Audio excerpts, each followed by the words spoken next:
I self Professor Dr. Deepak Singh, a light science specialist. Cardiogenic shock heart की वजह से, heart के problem के कारण शॉक डेवलप होना।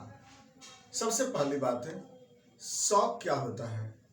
जब हमारे बॉडी में ब्लड सर्कुलेशन जब डिमिनिश्ड कर जाता है और सर्कुलेशन डिमिनिश्ड होने के कारण जब वाइटल ऑर्गन का फंक्शन जब डिमिनिश्ड करता है, सारे वाइटल ऑर्गन का फंक्शन, उसको हम बोलते हैं शॉक। यानी all vital function diminished simultaneous due to diminished blood circulation known as shock.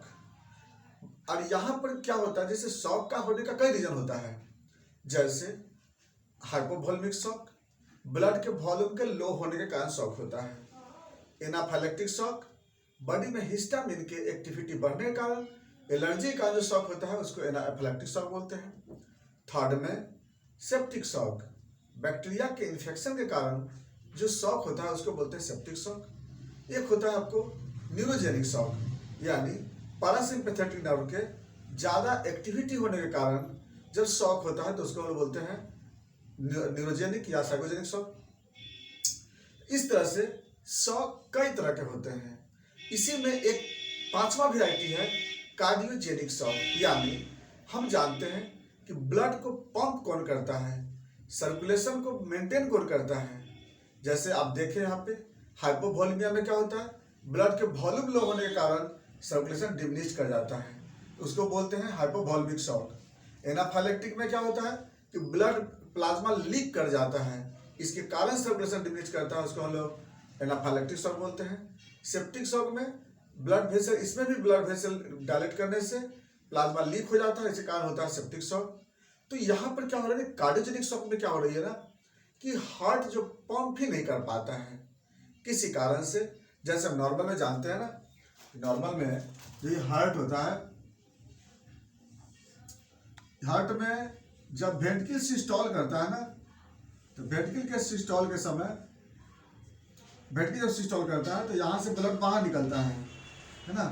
ये ब्लड जब बाहर निकलता है तो ये कितना निकलता है, जब वेंट्रिकल सिस्टोल करता है तो यहाँ से पंप होता है बाहर, यानी कि लगभग 5.5 लीटर पर मिनट। एक मिनट में 5.5 लीटर ब्लड जो है बाहर निकलता है ना। यानी इतना ब्लड एक मिनट में बाहर निकल जाता है। और एक बार में कितना निकलता है, 1 बीट में लगभग 80 ml ब्लड बाहर निकलता है, एक बार पंप होता है। तो इससे क्या होता है ना कि बॉडी को प्रॉपरली ब्लड मिल जाता है। तो हार्ट, अच्छा ये तो हो गया नॉर्मल बात, लेकिन हार्ट की गड़बड़ी से जब ब्लड पंप नहीं हो पाता है, जब बाहर इजेक्ट नहीं होता है, तो इसके कारण वाइटल ऑर्गन में ब्लड सर्कुलेशन जा नहीं पाता है और इसके कारण वाइटल ऑर्गन का फंक्शन डिमिनिश करता है।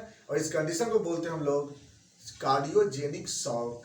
यानी हार्ट के गड़बड़ी के कारण, हार्ट के पंप नहीं होने के कारण जितना पंप करना चाहिए वो पंप नहीं कर पाता है, इसके कारण वाइटल ऑर्गन में सर्कुलेशन डिमिनिश करता है, वाइटल ऑर्गन का फंक्शन डिमिनिश करता है। इस कंडीशन को बोलते हैं कार्डियोजेनिक शॉक। अब बात करते हैं इसके कारण, कार्डियोजेनिक शॉक होता क्यों है। तो इसका मेन कारण है हार्ट अटैक। हार्ट अटैक का मतलब क्या होता है कि हार्ट अटैक मतलब कि जो हार्ट में जो ब्लड सप्लाई होता है हार्ट के अंदर कोरोनरी आर्टरी के द्वारा, तो हार्ट के अंदर जो कोरोनरी आर्टरी से ब्लड सप्लाई जो हो रहा था, वो ब्लड सप्लाई अगर सडन बंद हो जाता है, उसके वजह से हार्ट का जो सेल है वो डेथ करने लगता है ना। डेथ कर, जिसको लोग मायोकार्डियल इन्फार्क्शन बोलते हैं, एक्यूट मायोकार्डियल इन्फार्क्शन। तो कोरोनरी आर्टरी के सडन ब्लॉक होने के कारण मायोकार्डियल सेल में डेथ होने लगता है, मायोकार्डियल इन्फार्क्शन डेवलप होती है। ऐसे कंडीशन को लोग बोलते हैं हार्ट अटैक बोलते हैं। फिर या तो फिर उस कोरोनरी आर्टरी में इस्केमिया हो जाता है, इस्केमिक हार्ट डिजीज भी कह सकते हैं, उसमें थ्रोम्बस बन जाता है, उसमें कोलेस्ट्रॉल का डिपोजिशन हो जाता है, उसमें इम्बोलिज्म हो जाता है। तो किसी कारण से जो इसमें जो ब्लड सप्लाई होती है कोरोनरी आर्टरी में, कोरोनरी आर्टरी इसमें सप्लाई करता है ना, वाल को सप्लाई करता है, राइट से राइट कोरोनरी आर्टरी, लेफ्ट से लेफ्ट कोरोनरी आर्टरी से ब्लड सप्लाई होती है।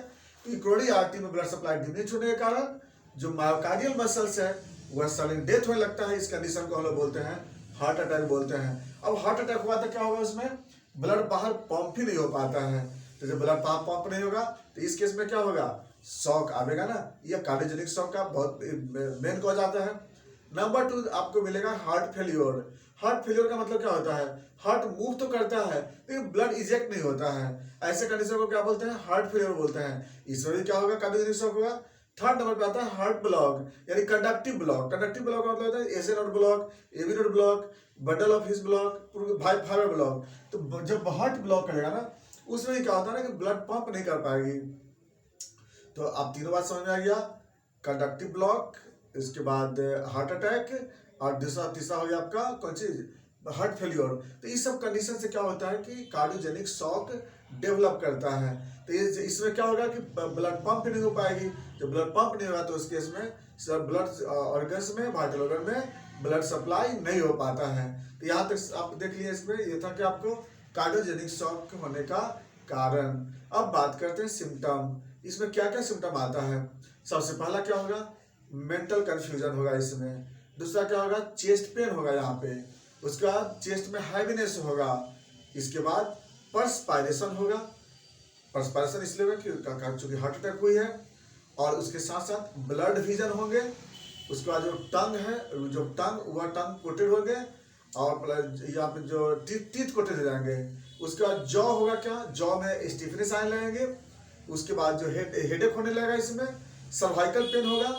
लेफ्ट हैंड जो है, लेफ्ट हैंड में पेन होगा, लेफ्ट शोल्डर में पेन होगा, जो एक्सट्रीमिटी वीकनेस आ जाएगी। और इनवॉल्युंटरी यूरिनेशन और स्टूल होगा इसमें। एपिगैस्ट्रिक में भी पेन होता है। इतना सिम्टम होता है कार्डियोजेनिक शॉक में। इसके साथ साथ क्या होगा कि यूरिन का वॉल्यूम घट जाएगा, यूरिन का फॉर्मेशन कम हो जाएगी, ब्लड प्रेशर डिक्रीज कर जाएगा, पल्स रेट इरेगुलर हो जाएगा, पल्स रिदम इरेगुलर हो जाएगा, पल्स रेट इसका आपको अबनॉर्मल हो जाएंगे, और थ्रेड लाइक पल्स हो जाएगी इसमें। तो कार्डियोजेनिक शॉक में आपको इतना मिलेगा। और जो ब्लड प्रेशर देखेंगे तो तुरंत वेरी कर लगेगा। थोड़ी देर देखेंगे तो ब्लड प्रेशर कुछ रहेगा, फिर थोड़ी देर कुछ हो जाती है। पल्स रेट भी क्या होगा, कभी पहुंच जाएगा 100, कभी हो जाएगा 70, कभी हो जाएगा कभी 30, कभी 20। इस तरह से क्या होता है ना कि पल्स रेट भी होता है, इसमें इरेगुलर होते रह जाते हैं, इरेगुलर रिदम हो जाता है इसमें हार्ट का। ये आपको मिलेगा, आपको इसमें आपको सिम्टम मिलेगा। और हम बात करेंगे इसका इन्वेस्टिगेशन का, कार्डियोजेनिक शॉक में क्या इन्वेस्टिगेशन कराएंगे। सबसे पहले हम लोग कराते हैं ट्रॉप-टी टेस्ट करते हैं। ट्रॉप-टी करेंगे तो क्या मिलेगा, पॉजिटिव। जानते होंगे ना, ट्रॉप-टी एक रैपिड कार्ड का जांच होता है। नंबर 2 करते हैं ईसीजी, इलेक्ट्रोकार्डियोग्राम। ईसीजी करने पे क्या होगा, आर वेव क्या होगा, या तो डिमिनिश करेंगे या आर वेव देखेंगे, जो इसमें देखेंगे ना कार्डियोजेनिक शॉक में, इस तरह से पी होता है क्यू और आर ऐसे हो जाएगी, है ना। फिर उसके बाद ये भी इन्वर्ट कर जाएगा, यानी कि ये भी अबनॉर्मल, ये भी अबनॉर्मल हो जाएगी। इसको क्या बोलेंगे, अबनॉर्मल ईसीजी बोलेंगे इसको। तो ये आपको ईसीजी करने पे मिल जाएगा ऐसा। इसके बाद हम लोग क्या करेंगे, कार्डियक सीटी कराते हैं। कार्डियक सीटी कराएंगे तो क्या बोलेगा, मायोकार्डियल इंफार्क्शन मिलेंगे आपको इसमें। कार्डियक सीटी करा के देख लेते हैं।